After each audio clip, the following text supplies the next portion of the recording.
In the vast blackness of space, beyond the final whisper of sunlight, a lone traveler moves silently. It's not a starship bearing seekers, nor a shuttle borne home to Earth, nor even a probe intended to return. It is Voyager 2, an old but unbroken representative of humankind, launched some 49 years ago. Everyone thinks they already know its tale, a relic floating, painfully drifting into the unknown, faintly whispering back from the brink of forever. But that old story isn't true anymore. Because something has happened. Voyager 2 has witnessed something it should not be moving, something it was never meant to exist. For decades, its journey through interstellar space remained humdrum, only particles, magnetic fields, and cosmic quiet. Until the day when it was shattered. It began subtly, almost undetectably, but bore an unmistakable purpose, something in motion with intention. When Earthbound scientists interpreted Voyager 2's returned anomalies, epiphany came in the form of a cold shock.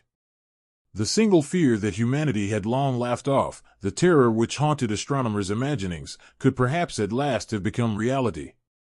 Voyager 2 had already sailed far beyond the known worlds, Neptune, Pluto, even beyond the heliopause, that imaginary boundary where the sun's effects weaken and interstellar space proper starts.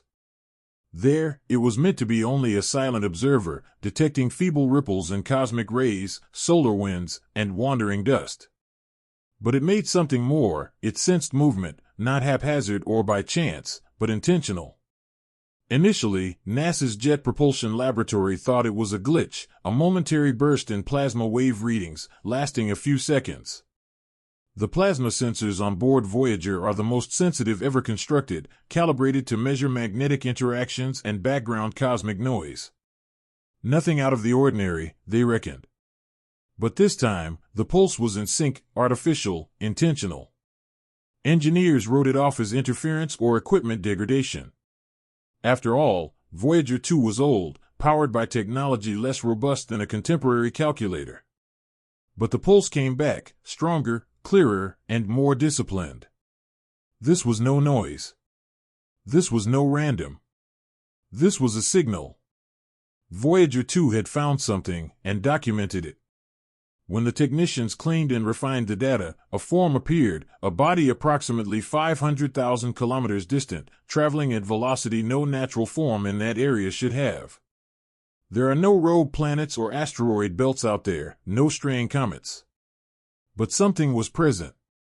It wasn't careening randomly, it was tracking. Its path paralleled Voyager's path, compensating slightly to keep it at arm's length, like an animal stalking prey, quiet, patient, always close, but never close enough. NASA panicked. So did freelance astronomers. Even the military space tracking systems were notified, and all came to the same hair-raising realization: this wasn't an error. Plasma density scans, magnetometer disruptions, and gyroscope anomalies all indicated the same thing: Voyager 2 was not alone. And its companion may not have been friendly. What really frightened scientists wasn't what Voyager encountered, it was what it transmitted. Bundled inside its telemetry stream was an inexplicable radio burst, something Voyager had never been designed to send. Decoded, it showed binary strings. And when graphed visually, the information created orderly patterns, glyphs, spirals, recursive loops, geometric intersections, hauntingly similar to the etchings left by ancient cultures.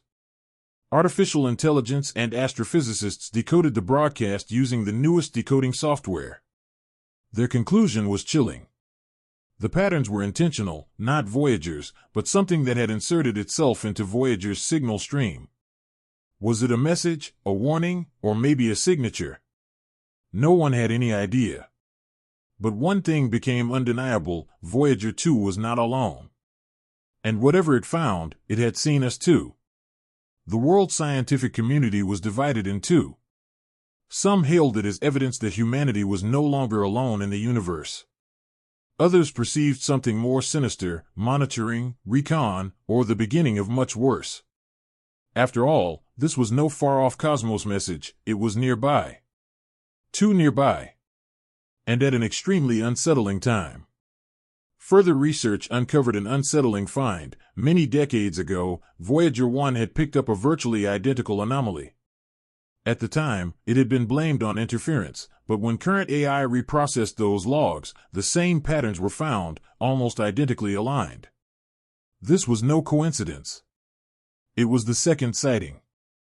The question had now turned from what is it to asterisk how long has it been observing us? Asterisk with more data coming in, the enigma grew thicker. Scientists applied detailed modeling to follow the movement of the anomaly, but it didn't follow the physics of anything familiar.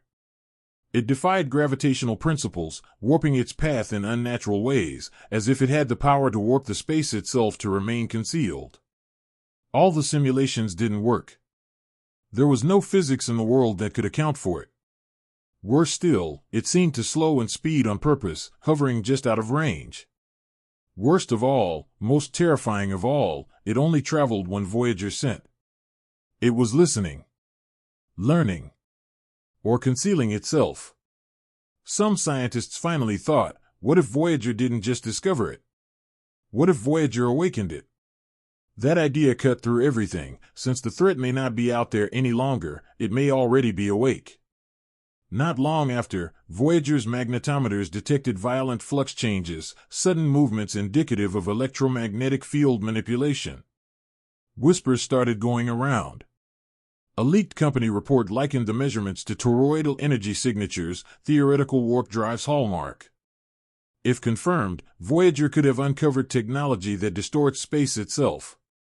And with each pulse, it became more difficult to deny. The verdict became evident: we are not alone, and never were. Then Earth started to hear the echoes.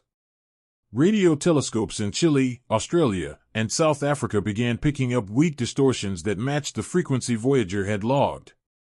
But the absolutely terrifying aspect? The echoes were perfectly synchronized with Voyager's emissions, as if something were copying its behavior.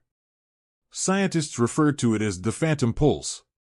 The more they listened, the more it was clear. This wasn't happening locally. It wasn't a single object. It was everywhere.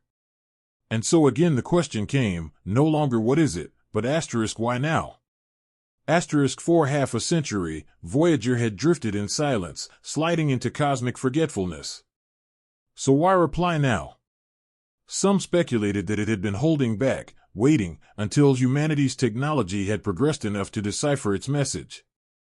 Only after we had created AI and quantum analysis software did it decide to respond.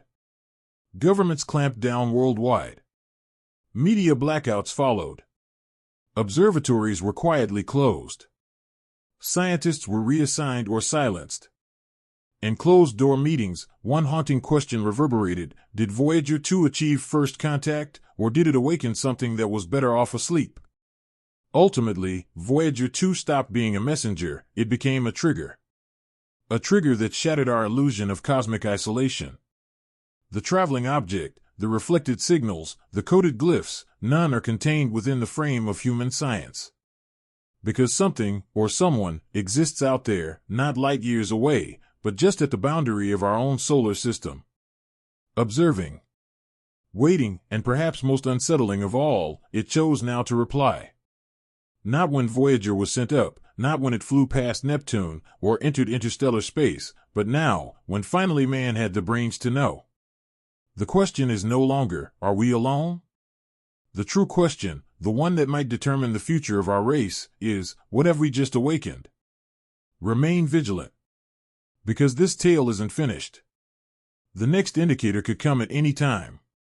And the next find might not only remake what we understand about the universe, it may alter who we are.